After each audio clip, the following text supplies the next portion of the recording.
Good afternoon. I want to start off today by asking if anyone in viewing this video today knows of any police officers or maybe went to school with somebody who's a police officer currently, has one in the family. I ask this because it's important to know these individuals. It's important to know what goes on in their daily lives, and it's important to know how they can affect your daily life. Um, the career of a law enforcement officer is exciting, rewarding, but very demanding. So, to begin, we'll touch on the training requirements for law enforcement officers around the country, then move on to the impacts that these officers have on their communities, and then finally touch on some of the stressors of their job as well as how they manage those stressors. So, to begin, with our roadmap in place, let's get started. The training requirements for law enforcement officers in the U.S. is some of the highest in the world. More and more agencies around the country are requiring a 2-year college degree to even send in an application to their department. Once accepted for that job, then you and your 2-year degree go to a 22-week-long police academy. This is designed to train you in everything from your local state law, patrol procedures, defensive driving tactics, as well as firearms training.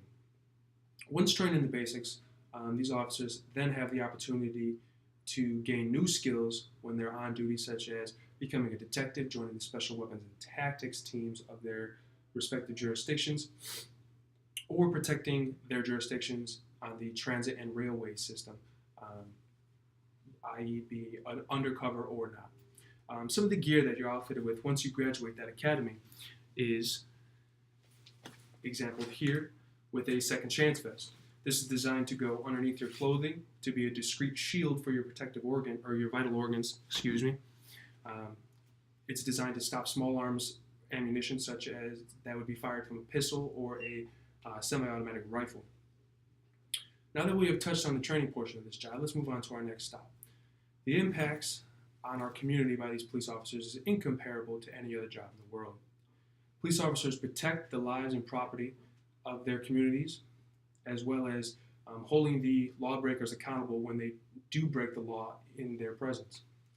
It's no secret that if you have a police officer that lives in your neighborhood, you are less likely to have crime occur in the neighborhood, whether that's sheer luck or it's the patrol car sitting in the driveway.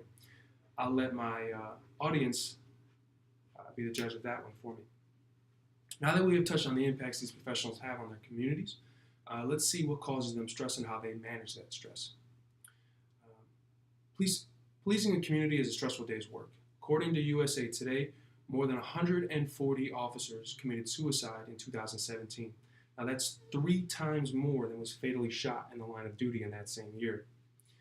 This duty-related stress can come from excessive overtime, poor management of manpower, or regular changes in duties, such as responding to a violent house call one day and then having to file excessive reports on the very next day. Many officers experience symptoms associated with post-traumatic stress disorder due to the violent nature of some crime scenes and other emergencies that they respond to. Some ways to combat these stressors are developing healthy eating and exercising habits, along with allowing time for personal decompression. This would mean setting up extended vacation time or meeting up with friends or family with the set goal to not talk about work and just enjoy each other's time and presence.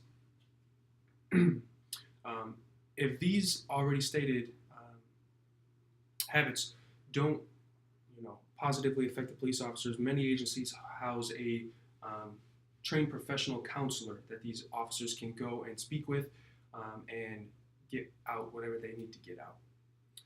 Now that we have made all the stops on the map, let's reach our final destination. In conclusion, our police officers here in the United States are skilled. They impact our communities in more than a few ways, but are still humans that need to be looked after as well. I challenge all my listeners to go out to their local police officers and thank them, because you never know when the next bad guy will be knocking at your door. Thank you.